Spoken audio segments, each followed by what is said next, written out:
Hello guys, welcome to my channel. मैं हूं अनिकेत अग्रवाल और आज हम डिस्कस करने वाले हैं आज की मार्केट एनालिसिस को।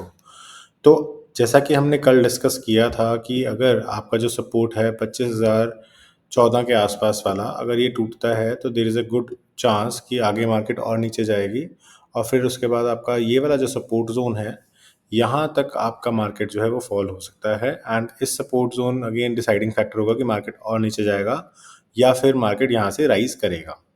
अगर हम आज के डेवलपमेंट्स देखते हैं तो मार्केट ने पहले तो एक तो 250-300 पॉइंट्स का डाउनफॉल दिखाया, फिर एक अच्छी रिकवरी दिखाई और उसके बाद फिर से जो है लगभग 400 साढ़े 400 पॉइंट्स का डाउनफॉल दिखाया, जिसमें कि जो गेन्स थे वो भी गए और उसके बाद ओवरऑल मार्केट 1% कम पे बंद हुआ, यानी कि पूरे पूरे सपोर्ट के ऊपर ही ऑलमोस्ट आप कह सकते हो बंद हुआ है मार्केट।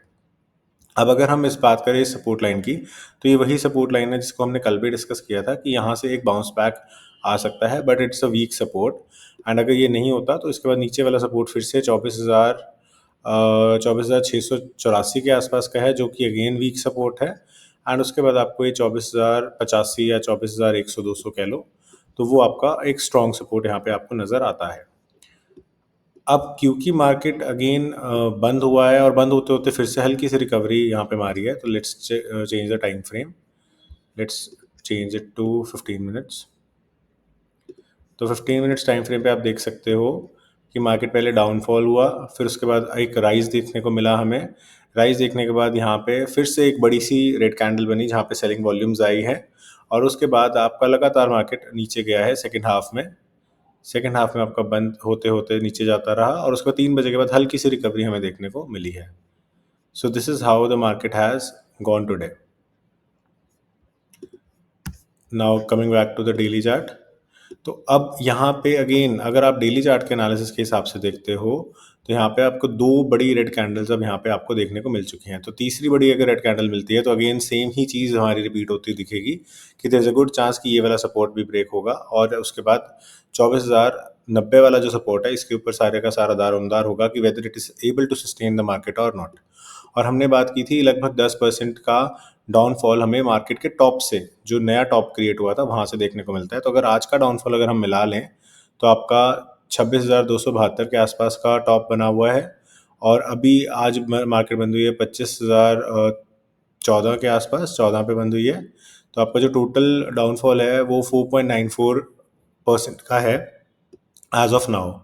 यानी कि अगेन 10% तक अगर इसको गिरना है तो समवेयर अराउंड, तो थर्ड सपोर्ट को ही तोड़ेगा ही तोड़ेगा। बिना थर्ड सपोर्ट को तोड़े ये 10% का जो एक डाउनफॉल हमने एनालाइज किया है वहाँ तक पहुँचना मुश्किल है, क्योंकि 10% अगर डाउनफॉल चाहिए हमें मार्केट के टॉप से तो लगभग 2629 पॉइंट्स का डाउनफॉल चाहिए, यानी कि आपका जो मार्केट का लेवल आएगा वो आएगा 23,664। तो 23,664 तभी पॉसिबल है अगर आपका थर्ड सपोर्ट भी टूटता है। नाउ अगेन अगर ग्लोबल फैक्टर्स की बात करें तो ग्लोबल फैक्टर्स के अंदर कोई भी अच्छे संकेत हमें नज़र नहीं आ रहे हैं, बुरे संकेत एज इट इज़ बने हुए हैं। डोमेस्टिक की बात करें तो डोमेस्टिक के अंदर भी कोई बहुत ज़्यादा स्पेशल फैक्टर्स आप कह सकते हो कि नहीं नज़र आए हैं। रादर ग्लोबल न्यूज़ जैसे ही थोड़ी सी भी इधर उधर की आती है हम देखते हैं कि उसी टाइम पे सेल ऑफ जो है शुरू हो जाता है और F I eyes already selling mode पे हैं और चाइना के अंदर जो है पैसा इन्वेस्ट करने की कोशिश कर रहे हैं। अब अगर हम बैंक निफ्टी को देखते हैं, so let's go to Bank Nifty. अगर बैंक निफ्टी को देखते हैं तो वहाँ पे भी आपको सेम ही चीज़ नज़र आती है। तो सिमिलर सा चार्ट पैटर्न यहाँ पे बन रहा है और यहाँ पे भी बैंक निफ्टी के अंदर एक स्ट्रॉन्ग रेड बियरिश कैंडल जो है वो बनी है। तो बैंक निफ्टी की अगर हम बात करें तो बैंक निफ्टी कितना नीचे आ चुका है। बैंक निफ्टी अपने टॉप से इस वक्त अप्रॉक्सीमेटली 5.5% नीचे है, लगभग 3,000 पॉइंट्स, यानी कि 5.5% के करीब ये नीचे है। बैंक निफ्टी की सपोर्ट की बात करें तो फर्स्ट सपोर्ट है 51,040 के आसपास का, उसके बाद है 50,072 का और उसके बाद 48,507 का, जो कि एक स्ट्रॉन्ग सपोर्ट है। इसको हम स्ट्रॉन्ग सपोर्ट क्यों कह रहे हैं, क्योंकि मार्केट ने यहाँ से एक अच्छा खासा बाउंस बैक दिखाया था। ये देख सकते हो आप, ये सारा का सारा जोन सपोर्ट जोन है। इसके अंदर अच्छी बाइंग आई थी और यहाँ से एक अच्छा स्ट्रॉन्ग पॉइंट देखा था। अगर हम रिकवरी की बात करें तो रिकवरी यहाँ से भी आ सकती थी अगर बड़े बैंकिंग शेयर्स जो हैं वो सपोर्ट करते हैं मार्केट को, यानी कि एच डी एफ सी, आई सी आई सी आई। तो अगर ये सब सपोर्ट करते हैं मार्केट को तो यहाँ पे क्योंकि आप ऑलरेडी जो आपकी लाइन है जो कि 44 मूविंग एवरेज वाली लाइन है उसके ऊपर ही बैठे हो, तो यहाँ से आपको अच्छा खासा बाउंस बैक देखने को मिल सकता था, but it was not supported. तो इसी कारण से यहाँ पे आपको एक बेयरिश कैंडल क्लोजिंग देखने को मिली है। But again we can not lose hope that way, because इसका जो सपोर्ट है वो अभी नीचे है, तो there is a good chance कि यहाँ से मार्केट फिर से बाउंस बैक कर जाए।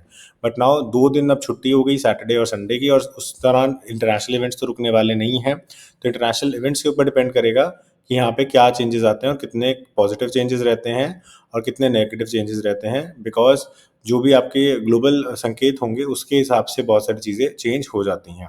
अगर हम बैंकिंग में स्पेसिफिकली बात करें तो HDFC भी डाउन रहा लगभग 1.5% के करीब, रिलायंस ऑलरेडी डाउन था 1.5%, हिंदुस्तान यूनिलीवर अगेन बड़ा शेयर है वो भी डाउन था। तो इसीलिए अगर आप देखोगे तो सारे के सारे जो बड़े शेयर्स हैं वो डाउन ही रहे हैं। तो कोलगेट काफ़ी डाउन गया, हालांकि आईटी सेक्टर ने थोड़ा बहुत पॉजिटिविटी दिखाया था, तो आईटी सेक्टर के अंदर एक पॉजिटिव आपको टीसीएस वगैरह पॉजिटिव दिखे। रादर टीसीएस तो अपने ऑल टाइम हाई के आसपास पहुंचा हुआ है, 4200 प्लस गया हुआ है, अदरवाइज 4200 ऑलमोस्ट कोविड के टाइम्स के आसपास वो गया था। So this was it for this video. If you like the analysis, please like, comment and share this video. If you have some suggestions, you can give it in the comment section below. If you have some doubts, you can ask in the comment section. और अगर आप किसी एक specific share का कोई विश्लेषण करवाना चाहते हैं या आप उसके बारे में कुछ जानना चाहते हैं टेक्निकल एनालिसिस के बारे में, तो भी आप नीचे कमेंट सेक्शन में लिख सकते हैं। Thanks for watching this video, have a nice day.